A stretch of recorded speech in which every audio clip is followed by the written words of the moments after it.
my journey's been short, but I've learned a lot in 12 months in the 2 deals that I've done. But I guess for me, I would just stress the importance of the team that you put around yourself and how important that is. The 2 books that I talked about, the ones that I grabbed from Dimick's and read cover to cover, that was the first thing I took from those 2 books is, you need the right people around you. You can't navigate it all by yourself. You only know what you know. So, I don't know that I would have got through Chermside the way I did if it wasn't for the pre-team around me. And I'm sure that I wouldn't have had a finance clause in there to save my deposit had things gone south. So, that would be my message. You're listening to Property Investor Tales, stories from the front yard. Here's your host, Tabitha Bright. Hello and welcome to Property Investor Tales, stories from the front yard, where I get to speak to property investors from around Australia about their investing journey. My name's Tabitha Bright and I'm the head of coaching here at Positive Real Estate, where we help people build wealth through property. With over 8,000 clients across Australia and New Zealand, there are some incredible stories to tell, which hopefully make your investing journey that little bit easier and will inspire you along the way. My guest today is Luke Solden. Now, we discuss how he and his fiance, Rachael, acquired 2 properties starting at 25 and having 2 properties under their belt at 26 years old. Why they chose rent vesting versus buying their PPR, and an exciting and stressful journey settling their second property with no extension from the developer when finance got tricky, the lender backtracked on an approval, and settlement due in 4 hours. So enjoy this conversation with Luke. So today I'm super lucky to have Luke in the studio with me, or in my home office, I should say. Studio sounds way more professional. And Luke is one part of a young couple. He and his fiance, Rachael, both only 26 years old. And already investing with a couple of properties behind them, which is absolutely fantastic to see. So this is another bit of a young guns expose, so to speak. We have some lessons today and just some stories to illustrate that not everything always goes to plan, not everything's always straightforward. But there is a happy ending to all of this. So we're going to walk you through step by step Luke and Rachael's latest purchase and what happened and where they ended up. So first of all, welcome to today's podcast, Luke. Great to have you here. Oh, thanks, Tab. Great to be here. Looking forward to having a chat. And so Luke, by his own admission, is ambitious and always keen to move forward. And in that often means that we can push forward sometimes and worry about consequences later. Is that something that you'd say is true to your nature? Yes, I think everyone who knows me knows that I'm pretty ambitious with most things in my life. I guess what I've realised with property investing is it's, a patience game, and that sort of tests my ambitions a little bit. So I've had to learn to control my ambitions a little bit. Right. And I mean, patience is a wonderful thing and it's hard earned often. But I can tell you from somebody that has a similar profile, possibly to yourself from a patience perspective, it is worthwhile. The rewards do come from, being patient in the market. And often for people that aren't familiar with investing, often patience in the market can seem like a ridiculous stretch. That might be 10 years, it might be 15 years before you see, some really fantastic solid results. You'll get small increments often where properties will perform and you'll feel, good that you're moving in the right direction. And then all of a sudden, you'll see those big upswings like what we saw post GFC, what we're seeing post COVID, where markets just really take off and go crazy. So stick with it, Yeah. is my advice. And I know you're getting good advice from your fabulous coach. Jared's your coach, isn't he? Yes. Yeah. Jared is awesome. We've built a pretty good working relationship with each other. Oh, fantastic. And you've also, in amongst settling 2 properties and everything else that you got going on, you've also managed to have a baby in the mix early on. Yeah. Yeah. So young parents, which is exciting. Yeah, it's all happening. But yeah, it's sort of all happened at once for us. But yeah, it's an exciting time. Yeah, awesome. I had my daughter really young too. I think I was 20 when I had my daughter. And I always remember at the time, as much as I love my daughter, and she'll probably watch this, thinking, oh, there's all this stuff. As much as I wanted her and I enjoyed being a parent, there was also that aspect I was missing out while my friends were going out and stuff. But I can tell you, as a young parent, coming out the other side, when all my friends are going through their teens, and I've got a 31-year-old daughter now, it is awesome. So congratulations to being a young parent. I think that's fantastic. And so for you guys, tell me about Canberra. Tell me about your Canberra property, because that was your first property that you bought, wasn't it? And that was outside of your journey with positive real estate.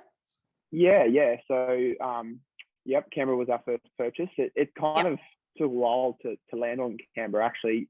Initially, so my background, I'm a carpenter by trade. So it's actually been, that's probably where my love for, I guess, real estate and housing in general has sort of come from. And I was really lucky to work for a fantastic builder who did a lot of jobs for like a high-end architect, and got to work on some jobs in Bellevue Hill in Sydney, some of those sorts of suburbs around there, and just to look at some of the jobs and the houses and the properties, and just quite mind-blowing, to be honest. And I just always thought to myself, I can't wait to get my hands on my own property that I can, use my skill set on and, develop or add value to, or something along those lines. So, yeah, I guess from a young age, I started my apprenticeship at 17. My goal was to own a home as quickly as I could, and that's sort of what I saved towards. And then I met Rachael quite young as well. I was only 20 when I met Rachael. Yeah. And yeah, she was on, we're kind of on a similar path. So we got to a stage where we actually looked at buying our own house living in Sydney. And the price of what you get in Sydney, we live on the sunny northern beaches of Sydney, for those who know the area. And it's a 2-bedroom unit that was built in the 90s for $1 million these days. And I just didn't want to bring myself to that stage. So I actually had loosely heard the term of rentvesting. Yes. So I kind of did a little bit of my own research around rentvesting and what that meant. Yeah. It kind of stuck out to me. So it's a path I decided to go down, and we looked at some different areas like the Central Coast, which was just going bananas. I think we probably got in there a couple of months too late. It had kind of gone where properties were going for 600,000. 2 months earlier, they were up into the 800. It was unbelievable. Like at Long Beach, just crazy stuff. So it was actually just a random search on maps on realestate.com, and I saw some 1-bedroom units in Canberra for around the 300s, mid 300s, low 300s. And I saw that they were getting rental returns in the 4s. And I was just like, wow, that's a cheap property and that's a lot of rent. And I knew nothing about real estate, but that word again, ambition, got the better of me. And I just literally got onto this property that I loved the look of. It gave me all of the details of the expenses, the outgoings, and what the estimated rent was. And I made up my own little spreadsheet to work out at my best guess, what I was going to be left with at the end of 12 months. And I kind of worked out that it was going to be, maybe slightly positive by a couple of grand, Nice. And that was enough for me to get in contact with the real estate agent. And he literally did a walkthrough for me on Zoom. I never even inspected the property in person, and I put in an offer straight away. I said to Rachel, I found this property. I said, it's not going to cost us a cent. Let's do it. Like, let's just bite the bullet and do it. And she supported me. Like Rachel, she doesn't understand as much as I do, but she supports me and where we're trying to head with our goals. So I guess she supported me, and I put in an offer and it was accepted. So amazingly, it was a 6-week settlement period. We had the same property manager, the same company as the sales agent. So they actually were able to hold open homes during that sort of settlement period. We had a tenant move in the day after settlement. So yeah, like fantastic. 12 months has gone by now, and the tenants just re-signed for another 12 months. We got to put the rent up a little bit. Good.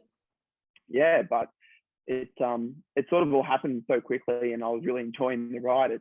One settlement happened, I was kind of like, oh, it's over now. And I was sort of just scratching my hands going, I want to do that again.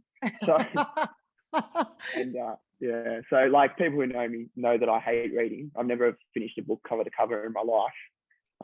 So I think it was like 3 days after settlement in Canberra, I found myself in Dimmicks, and I walked out with 2 property investment books, and I read them cover to cover in 2 days. So that's you got the bug. Yeah, I got the bug. You got the bug. Straight away.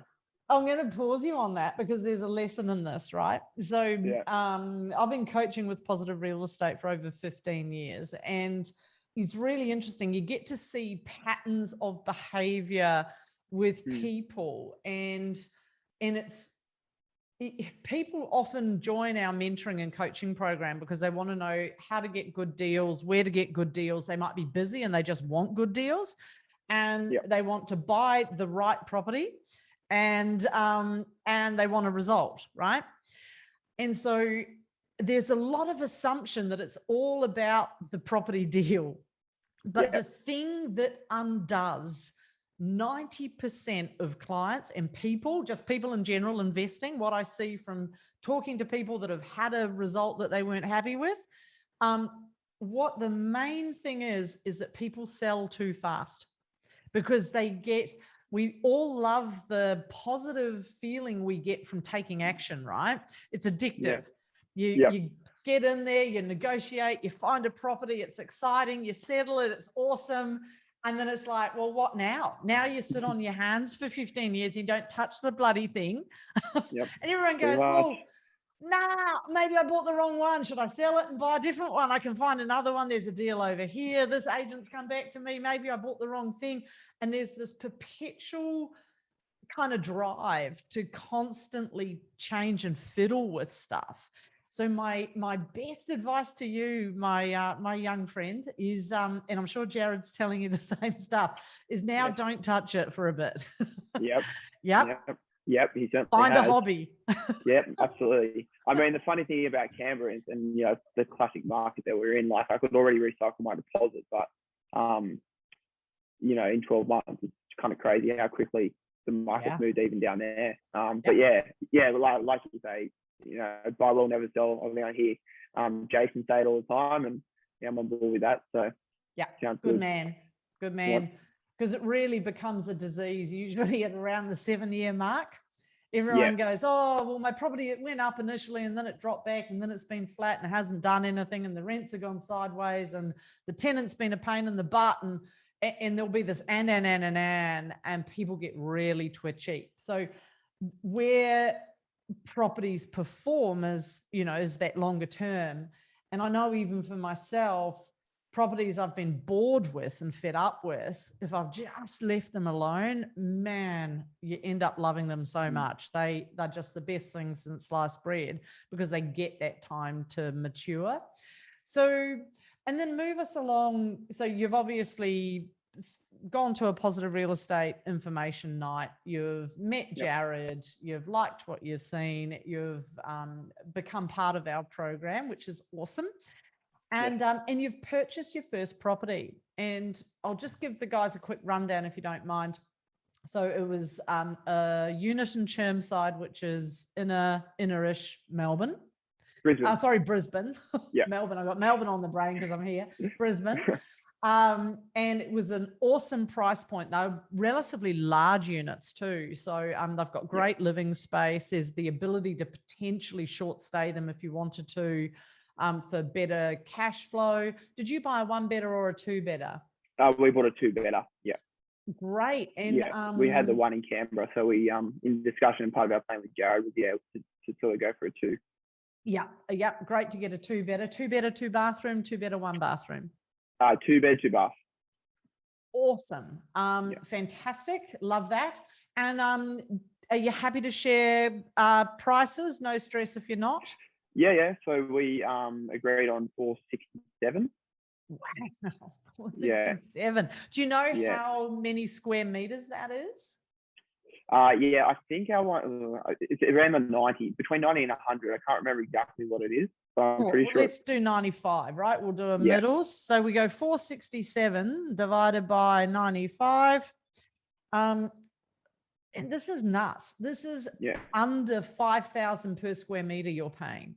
So, so to put this in context, you know, often brand new units in Brisbane, depending on how high and quality the fixtures and fittings are, could be anything from, you know, 8,000-9,000 per square meter up to, you know, 15,000 plus for those, you know, those luxury apartments. So to secure a unit for around just under 5,000 per square meter is really good value for money. And that's the internal measurements. That does not count balcony, etc. That's right.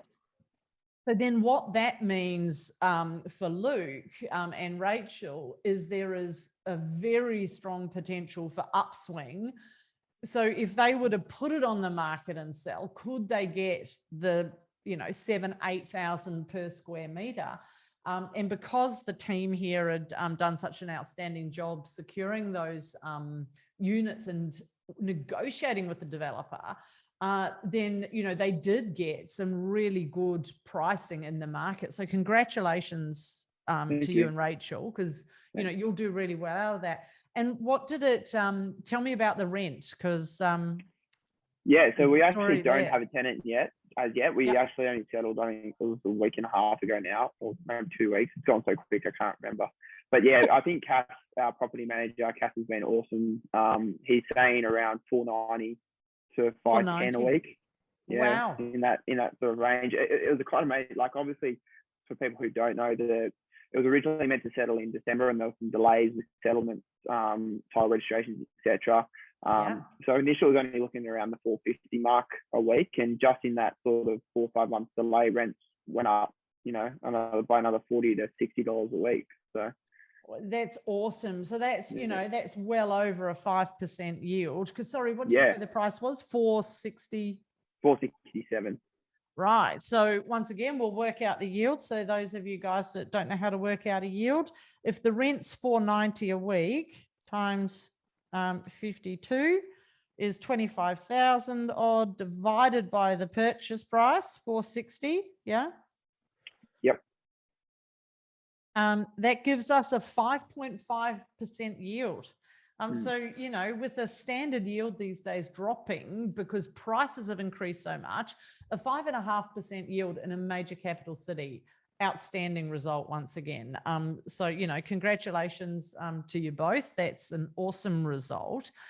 But all of this aside, it wasn't always straightforward, right? No, not quite.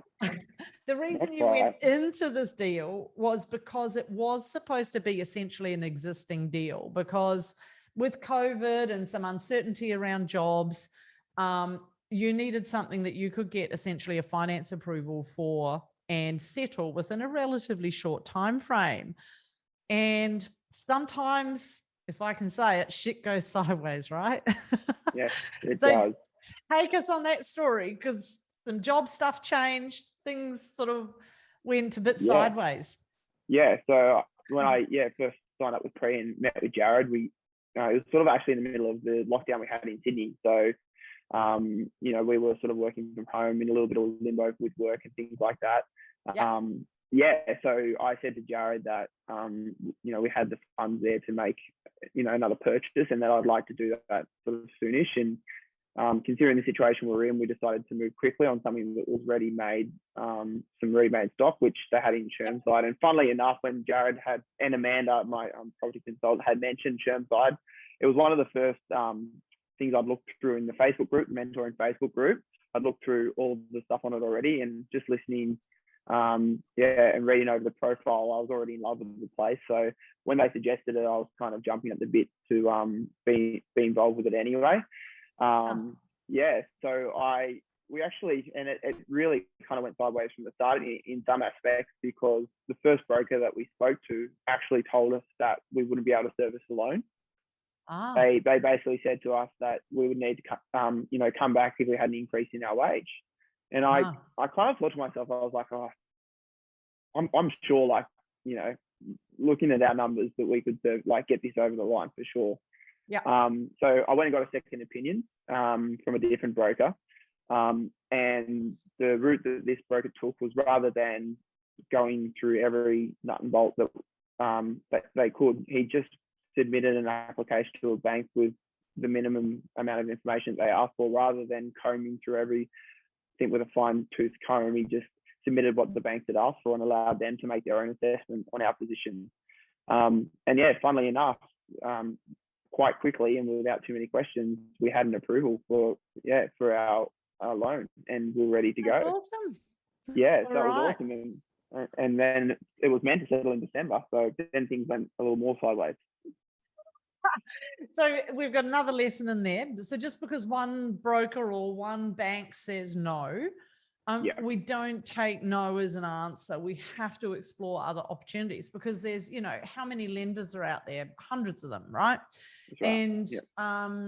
And so if it's not one of the major fours, there may be other alternatives. There's second tier, third tier lenders that all have viable options. And sometimes it's just how one broker or finance person or lender might look at your situation. Another might have, they may do a lot of work with another lender where they get their deals okayed a bit faster. There can be all sorts of reasons why one broker can get, or one lender will approve an application versus another. So never, ever, ever accept an initial no as a final no. Find out what the challenges are, and then locate. I mean, we have our 6-star team here that work with our clients pretty solidly to get them awesome results.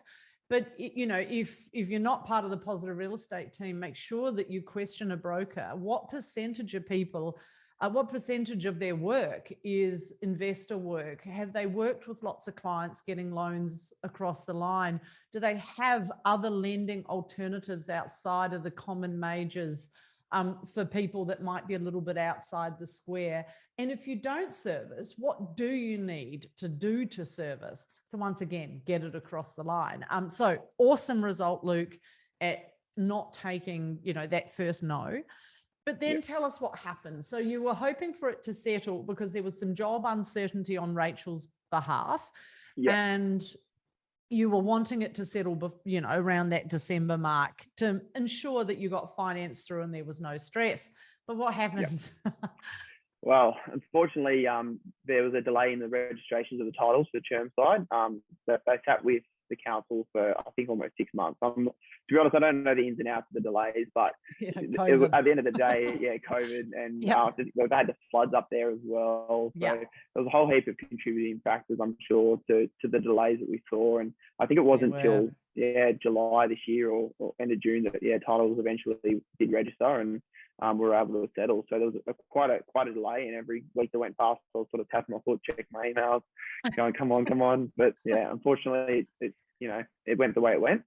And I kind of knew that from that point it was going to probably be an uphill battle, because we did end up having what we anticipated, which was some changes in our circumstances. Right. And that affected your ability to get finance potentially, didn't it? So suddenly, that's right. We went from being in a position where finance was a given to being in an uncertain position because of the delays. So then what happened? So basically what happened was, when the titles were registered, my solicitor sent through some outstanding documents to the bank. And that, when that was entered on their end through their system automatically generated, which we didn't know at the time, another approval letter with a date of the 14th of June. So we received another approval, like a second loan approval, because we knew that the time had expired from the initial approval and that we would need to get a reassessment done. So we were quite surprised to receive that second approval letter dated in June. We knew that there was still that item outstanding, but yeah, obviously for whatever reason, it just triggered an automatic automatic okay from their end. And so to us and to everyone else, it was like, okay, well, wow, we're good to go. So, and once again, this is just an anomaly that happened to go in your favor, right? Because when an approval elapses, then you have to go through the whole loan process again to reapply. Normally is the case. And if these guys had to have done that, then potentially they would have got a decline due to their change of circumstances around the income. So what happened was they resubmitted a few of the docs and they got an auto-generated response from the lender, which they could then push back on the lender and say, you've actually approved this. So tell us a little bit about that. Yeah, so, well, probably the first thing I should mention is that, and this is, I guess, again, part of having a six-star team around you and people in the know, is that we had a finance clause in our contract, which I would never have known about if it wasn't for free. There's no way. And that allowed potentially 21 days from the titles being registered to pull out of the deal, and our deposit essentially wasn't on the line. The only thing that I would recoup was that $2,000 holding deposit that we paid at the start. So basically, when titles registered, we knew we had 21 days to get the deal done. Awesome. I wasn't going to risk going beyond that just because of our position. Other people may have. When we got that final approval letter, I basically went to my solicitor and said, here's the final approval letter. Let's go straight to settlement. I'm ready to settle on this. We're excited. And thankfully my broker, and again, people that you have around you, did say to me, just hold off paying the deposit. I just have a feeling that something isn't quite right here. So that's what we did. I transferred the funds into the trust account of the solicitor, ready to go for settlement, but we didn't send it beyond that point. And what the bank actually then did was provide a date and time for settlement. And on the day of settlement, in the morning, we received an email from one of the people at the bank basically saying that our loan had to be reassessed because the time had elapsed. The cheeky buggers. So they decided that the automatic response was not okay, and they tried to renege on your approval on the day of settlement. On the day of settlement. So the internal communication obviously wasn't of a high standard, and it was picked up by someone at the final hour before settlement, and they pulled the pin on that day, and they didn't go to settlement, and they basically said that we'd have to go through a full reassessment, which left us only 7 days at this point until our finance clause expired. So that would have been pretty stressful. Very stressful. Yeah. So I to be honest, I was kind of like, I always try to be positive and see the positive side of situations, but even I started to feel that maybe it wasn't going to be. Yeah. But in saying that, I also wasn't going to give up until an hour before the cutoff. So I guess I just went to work and got on the phone to the team. I had Joanna O'Halloran, and she was my contract manager. She was amazing. Yeah. We had Amanda and Jared. I was on the phone to them 3, 4, 5 times a day, bouncing between calls, getting suggestions. But yeah, my broker mainly at the end of the day is the one that had to go into bat for me with the bank. And again, he was worth his weight in gold in the way that he went to fight for us. And basically the only route that we could go with the time that we had left was the fact that they issued that approval dated the 14th of June. Yeah, and legally. Yeah, we really had to push up the chain of the bank, of the lender. And it ended up getting all the way right to sitting at the top of the tree. It was their top solicitors looking over it and basically waiting for a response from them. Wow. They still were pushing back. They were still saying, look, we're not going to, take any risks. The whole thing needs to be reassessed. Yeah. So we pushed back again and said, well, how are any other parties except for you meant to know that this doesn't mean you're ready to settle? Yeah, especially when they've literally given you an approval letter, date stamped. Date stamped. So Date why stamped. wouldn't you proceed if you got that? Like, Yeah, that's right. yep. And So yeah, what did they say? well, basically in the end, and I'll be completely honest with you, I don't know what the final flick was to get it over the line. Yeah. The day that our finance clause ran out was on the Monday, and the Friday prior to that, they basically come back with a half positive email saying that it was the reassessment wasn't going to take place. It was quite a random email that didn't really give us any real direction. And apparently in the bank world, they don't work after midday on a Friday. So we received that at about 11:30. Don't work after midday on a Friday. Apparently. And we got absolutely no response after midday. We on that Friday, because we got that email and we were trying to get clarification of exactly what it meant. And we couldn't get onto anyone that would answer the calls. People who were responding to emails within half an hour went quiet. And yes, Friday 5 p.m. came around and we'd had no response. And I went, well, my only hope now is to get an extension on the finance clause. Otherwise, this deal's probably going to fall over. So yeah, I was kind of up in arms about where we were at and what to do from there. And I think over that weekend, myself and Rach had both accepted the fact it probably just wasn't going to be. Yeah. So what happened? Yeah. Well, Monday comes around. And the lovely Joanne gets on the phone and emails to the developer fighting for us to get an extension on our finance clause. Yep. Unfortunately, they knocked that back initially. They can sell it for more now, right? Well, that's right. Yeah, that's right. And I understand. I wasn't holding high hopes, but I was obviously not going to leave no stone unturned. Yeah. Out of nowhere, I was sitting at lunch at work at 1 o'clock in the afternoon, watching the time go by, waiting for the call to the solicitor to say, well, we're going to have to pull out of the deal. Yep. I get a call from my broker saying we're settling at 4 p.m. And I just went, what? Like, are you serious? Today, 4 p.m. Yeah, mate, it's over the line. I just couldn't believe it, honestly. I was actually in shock. I almost didn't want to believe it until I had some kind of confirmation from the solicitor, considering everything that had gone on. It was just so crazy. And it almost made no sense. It was like being in some kind of dream almost. They would have been worried about their liability for sure. Like if they'd given you an approval letter and the developer refused to give you an extension, like there must have been some liability issue on their behalf that they were shitting bricks, excuse the French. Well, they had my solicitor going at them from her angle through her channels. She had they had my broker going at them from his angle, and then they had me calling up the general phone line trying to get on with someone to give them a piece of my mind, basically. And yeah, I guess in the end, it all came to a head, and they said, righto, well, we have to stand by this. And yeah, they agreed to settle. So I was driving home from work and got a message from the solicitor saying, congratulations, it's settled. And I can guarantee you we did have a bottle of champagne that night. Well, so you got an approval and settlement in what, 4 hours or something? 4 hours. Yep.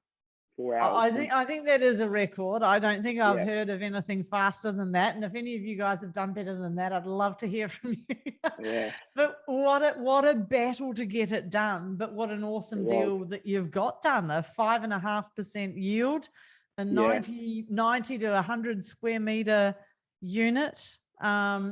Such good price point buying, the ability to short stay it if you want to at some point, and really up that cash flow even further, in a fantastic spot in a major capital city. Congratulations.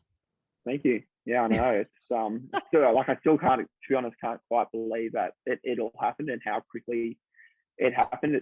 I said to Jared, it felt like I was in a dogfight to a certain degree. I was on the phone to so many people for a week straight, all day, every day. And it all paid off in the end. And it was such a good deal, and I knew that. And I would have been spewing to see it go. But I also understand that sometimes things just happen, and it is what it is. So yeah, this time it worked out for the best.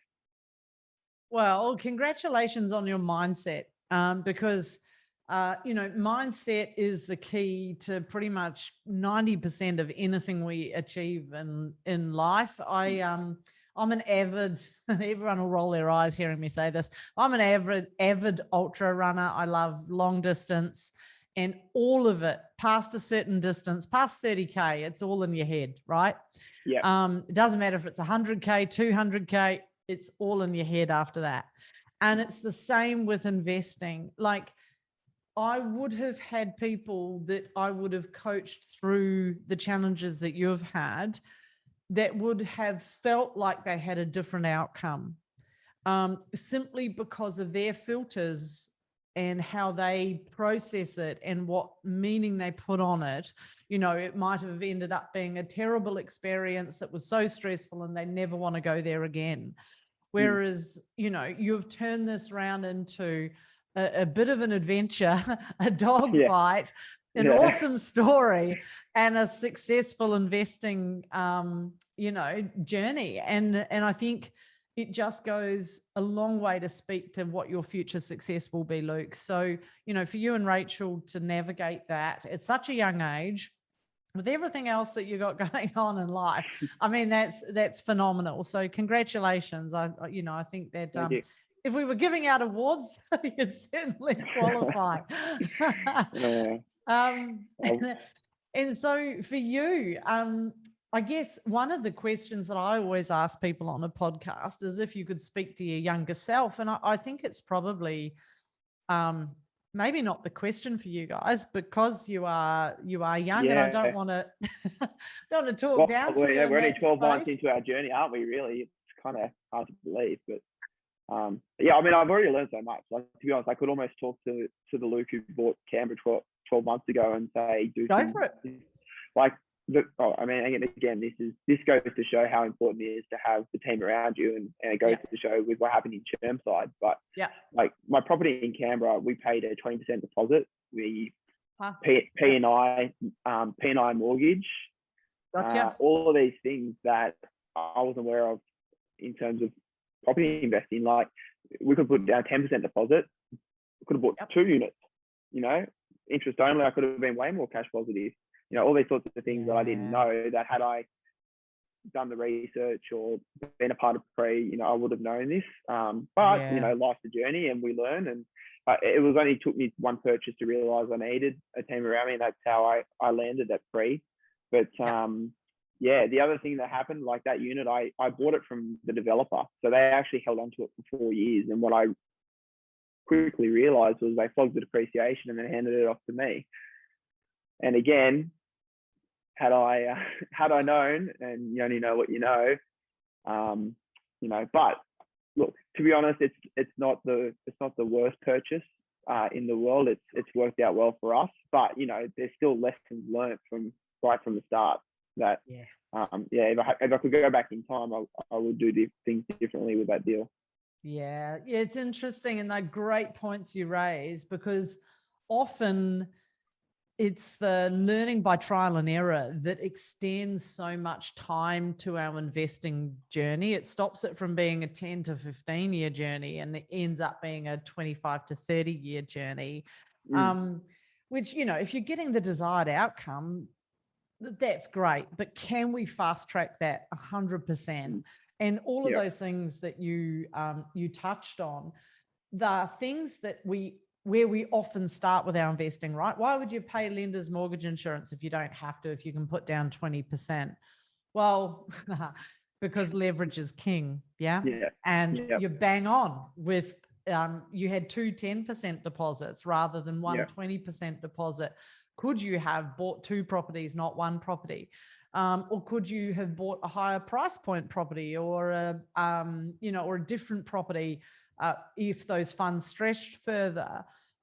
P&I, great that you're paying the debt down. Awesome. It's not a mistake, but is it holding back your serviceability? Is it affecting your cash flow on a day-to-day basis? That if we tweak that and it was interest only, you could afford to do more in your acquisitions phase. And this is all stuff I know I'm reiterating it for everyone that's listening that might be brand new. But it's important stuff that can stop us in our tracks in our early investing, because the result, if we want a faster result, then the key thing is to get as much in the market as you can safely with all your risk mitigated as quickly as possible, because the more you have in the market working for you, then the faster you get there. If it takes you 15 years to get your 5 properties or your 4 properties or your 6 properties, whatever you need, well, then you still have to wait for that property to perform for the next 15. And this is where these 1%ers can have a massive impact on people's final journey and outcome. So I know for a lot of clients that I've interviewed, every single one is pretty much without fail has said, if I had my time again, I'd start earlier. Yeah. Yeah, I don't know about that. Yeah. So how old were you when you bought your first? We would have been 25. Yeah. Awesome. Yeah. Fantastic. Yep. So, that's an awesome result. You could be, feasibly retired anywhere between 35 to 40, which would be fantastic. And if I know you've probably got an earlier goal set in mind. I don't know. I don't know what I'd do with myself if I wasn't working, to be honest. You know what? You can come up with all sorts of things, but I think the main thing is you get choices. Yeah. That's right. Yeah. Go to work because I want to, not because I have to. Yeah. I'm sure Positive Real Estate would have a coaching role for you. Oh.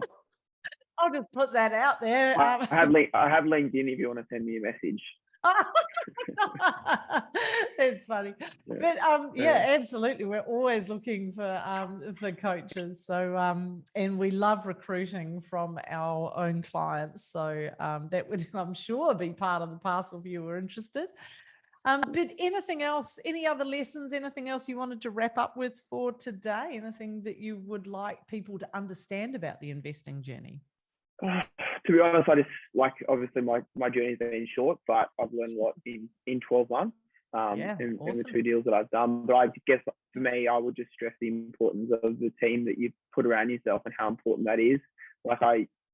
The 2 books that I talked about, the ones that I grabbed from Dimick's and read cover to cover, that was the first thing I took from those 2 books is, you need the right people around you. You can't navigate it all by yourself. You don't know, you only know what you know. So I don't know that I would have got through Chermside the way I did if it wasn't for the pre-team around me. And I'm sure that I wouldn't have had a finance clause in there to save my deposit had things gone south. So that would be my message.